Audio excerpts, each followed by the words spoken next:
വനിതാ ഏഷ്യ കപ്പിൽ ഇന്ത്യ ഫൈനലിൽ തുടർച്ചയായി 9ാം തവണ ഫൈനലിലെത്തുന്ന ടീമായി ഇന്ത്യ. ഫൈനലിൽ ഇന്ത്യ ശ്രീലങ്ക പോരാട്ടം.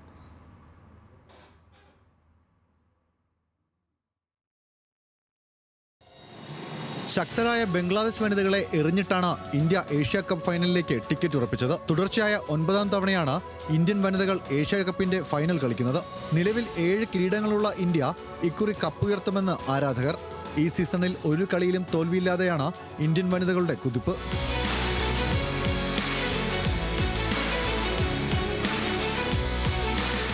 സെമിയിൽ ടോസ് നേടിയ ബംഗ്ലാദേശ് ബാറ്റിംഗ് തിരഞ്ഞെടുത്തു.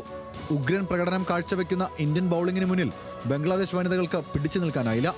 ഇന്ത്യൻ മീഡിയം പേസർ രേണുക സിംഗാണ് ബംഗ്ലാദേശിന്റെ ഫൈനൽ മോഹങ്ങളിൽ കരിനിഴൽ വീഴ്ത്തിയത്. ബംഗ്ലാദേശ് വനിതകളുടെ മുൻനിര ബാറ്റർമാരെ രേണുക ആദ്യ ഓവറുകളിൽ തന്നെ പവലിയനിലെത്തിച്ചു.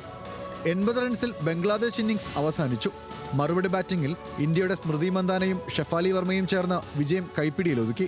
സ്മൃതി മന്ദാന അർദ്ധ സെഞ്ചുറി നേടി. 4 ഓവറിൽ 10 റൺസ് വഴങ്ങി 3 വിക്കറ്റുകളെടുത്ത രേണുക സിംഗാണ് കളിയിലെ താരം. 2ാം സെമിയിൽ പാകിസ്ഥാൻ വനിതകൾക്കെതിരെ ശ്രീലങ്കയ്ക്ക് ജയം. ആദ്യം ബാറ്റ് ചെയ്ത പാകിസ്ഥാൻ 20 ഓവറുകളിൽ 140 റൺസ് നേടി. 1 ബോൾ ബാക്കി നിൽക്കെ 3 വിക്കറ്റിന് ശ്രീലങ്ക ജയം സ്വന്തമാക്കി. 48 പന്തുകളിൽ 63 റൺസ് നേടിയ ചമരി അത്തപ്പത്തുവാണ് കളിയിലെ താരം. ജൂൺ 28 നടക്കുന്ന ഫൈനലിൽ ഇന്ത്യ ശ്രീലങ്കയെ നേരിടും. ഡാംബുള്ള സ്റ്റേഡിയത്തിൽ വൈകിട്ട് 3 മത്സരം. Sports desk, news Malayalam.